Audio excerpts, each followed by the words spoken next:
Hello বন্ধুরা, সবাই কেমন আছেন? আশা করি প্রত্যেকে ভালো আছেন। এসআইআর এর সময়সীমা আজকের শেষ তারিখ, অর্থাৎ আজকে 7ই ফেব্রুয়ারি। এবং এসআইআর এর ডকুমেন্ট আপলোড করা, হিয়ারিং নেওয়া এবং হিয়ারিং এর যে কাগজপত্রগুলো নিয়ে কম্পিউটারে তাদের ওয়েবসাইটে আপলোড করা, সমস্ত তথ্য কিন্তু আজকে 7 তারিখের মধ্যে শেষ করার কথা কিন্তু নির্দেশ দেওয়া হয়েছে নির্বাচন কমিশনের পক্ষ থেকে। এবং এখনো অবধি দেখা যাচ্ছে যে আধিকারিকরা 22 লক্ষ ভোটারের ডকুমেন্টস এখনো আপলোড করে সেরে উঠতে পারেনি। অর্থাৎ 22 লক্ষ ভোটার রয়েছে যাদের কাজ এখনো পর্যন্ত শেষ করতে পারেননি আধিকারিকরা। কিন্তু নির্বাচন কমিশনের যে ডেডলাইন দেওয়া আছে, নির্বাচন কমিশনের যে সময় দেওয়া আছে, সেটা কিন্তু আজকে। ইতিমধ্যে এখনো পর্যন্ত নির্বাচন কমিশন ঘোষণা করেনি যে ডেট বাড়ানোর কথা, বা এই যে 22 লক্ষ ভোটারের এখনো কাজ হয়নি, তাদের কি করণীয়, কিছুই কিন্তু জানানো হয়নি। কিন্তু আমরা যদি দেখি যে উত্তরপ্রদেশে, অর্থাৎ বিজেপি শাসিত যোগী রাজ্যে যদি দেখি, তাহলে কিন্তু সেখানে এসআইআর এর ফের কিন্তু আবারও টাইম বাড়ানো হয়েছিল। কিন্তু পশ্চিমবঙ্গে এখনো পর্যন্ত কমিশনের পক্ষ থেকে কোনো নোটিফিকেশন আসেনি।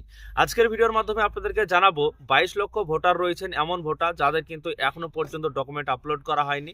তাহলে এই ব্যক্তিরা কি করবেন, বা এদের ভোটারগুলো কি হবে, আজকের ভিডিওর মাধ্যমে বিস্তারিত তথ্য জানাবো। প্রথম থেকে শেষ পর্যন্ত ভিডিও দেখবেন। ভিডিও যদি ভালো লাগে লাইক করবেন, চ্যানেলটিকে সাবস্ক্রাইব করে চ্যানেলের সঙ্গে থাকবেন। বিস্তারিত আমরা জেনে নেব প্রতিবেদনে কি ইতিমধ্যে জানানো হচ্ছে। ইতিমধ্যেই কিন্তু জানানো হয়েছে আজ শেষ দিন শুনানি বাকি 22 লক্ষের। দেখুন, আজকে শেষ দিনেও এখনো পর্যন্ত 22 লক্ষের শুনানি বাকি। তো বলা হয়েছে নির্ধারিত সূচি অনুযায়ী কাজ আজ শনিবার বাংলায় এসআইআর শুনানির শেষ দিন, কিন্তু সূত্রে খবর এখনো প্রায় 22 লক্ষের কাছাকাছি শুনানি বাকি। ফলে নির্ধারিত সময়ে শুনানি শেষ হবে না বলেই মনে করা হচ্ছে। সেক্ষেত্রে সময় বৃদ্ধি আবশ্যিক, কিন্তু শুক্রবার রাত পর্যন্ত তেমনই কোনো নির্দেশিকা পশ্চিমবঙ্গের সিও দপ্তর এসে পৌঁছায়নি। যোগী রাজ্যে কিন্তু এসআইআর এর সময়সীমা ফের বাড়িয়ে দেওয়া হয়েছে। সূত্রে খবর, মালদহ, দক্ষিণ চব্বিশ পরগনা, উত্তর কলকাতা এবং কার্শিয়াং জেলায় শুনানির কাজ অনেকটাই বাকি। এই জেলাগুলির তরফে শুনানির সময় বৃদ্ধির আবেদন জানিয়ে চিঠি পাঠানো হয়েছিল রাজ্য মুখ্য নির্বাচনী আধিকারিকের দপ্তরে, অর্থাৎ সিইওর অফিসে। কিন্তু এই জেলাগুলির ঠিক কোন কোন বিধানসভায় শুনানি শেষ হয়নি তার তালিকা জেলা শাসকদের থেকে চেয়ে পাঠানো হয়েছে। সূত্রের খবর, জেলাগুলির তরফে বিধানসভা ভিত্তিক ওই তালিকা পাওয়ার পর শুনানির দিন বৃদ্ধি করা নিয়ে শনিবার নির্বাচন কমিশনকে চিঠি দেবেন সিও মনোজ কুমার আগরওয়াল। শুধুমাত্র বিধানসভা ভিত্তিক নামই পাঠানো হবে বলে জানা গিয়েছে, এবং ওই সব বিধানসভাতেই শুনানির সময়সীমা বৃদ্ধি হতে পারে বলেও জানা যাচ্ছে। বাকি বিধানসভাগুলিতে চূড়ান্ত ভোটার তালিকা প্রস্তুতির কাজ চলবে।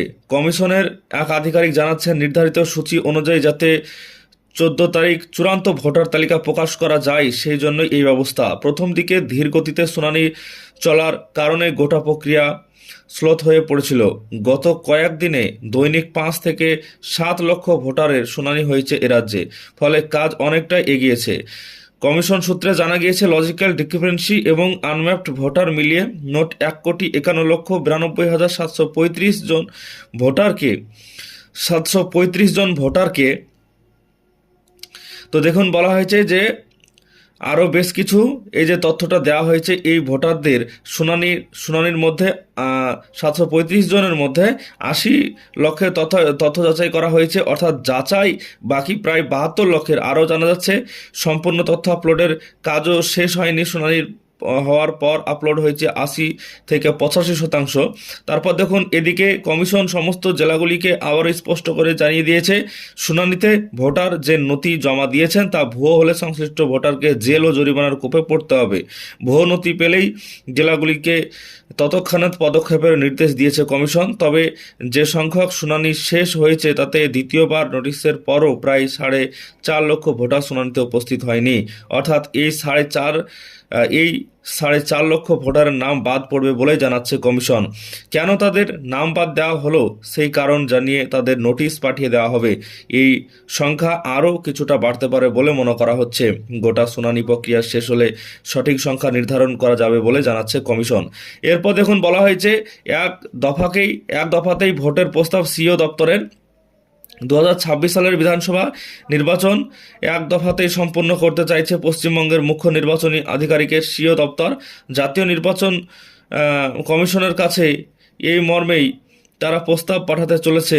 তবে রাজ্যে কত দফায় ভোট হবে তা নিয়ে চূড়ান্ত সিদ্ধান্ত নেবে কমিশনই।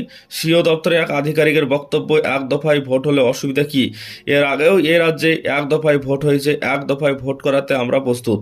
তো দেখুন, ইতিমধ্যে যে আপডেটগুলো আমরা পেয়েছিলাম, যেখানে বলা হয়েছে 4.5 লক্ষেরও বেশি কিন্তু ভোটার কার্ড এবার বাতিল হয়ে যাচ্ছে, এমনটা কিন্তু জানাচ্ছে। কারণ 22 লক্ষ ভোটারের এখনও শুনানি হয়নি, এমনটাই কিন্তু আশা করা যাচ্ছে।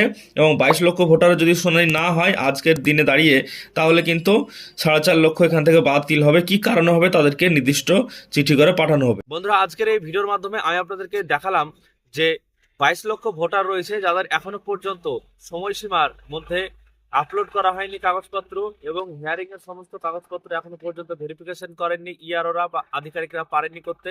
তো এই যে একটা সময়, এই সময়ের মধ্যে কিন্তু এত আপলোড করা সম্ভব হয়নি তাদের পক্ষে। নির্বাচন কমিশনের পক্ষ থেকে ইতিমধ্যেই কোনো রকম আপডেট পাওয়া যায়নি, এবং আমাদের বিভিন্ন জেলা আছে যেখানে জনসংখ্যা বেশি, তো সেই সব জেলাগুলোতে এখনো পর্যন্ত কাজ করে উঠতে পারেনি। তাই আজকের ভিডিওর মাধ্যমে আপনাদেরকে জানালাম সমস্ত বিষয়টা। ভিডিও যদি ভালো লাগে লাইক করবেন, চ্যানেলটিকে সাবস্ক্রাইব করে রাখবেন পরবর্তীতে আপডেট পাওয়ার জন্য।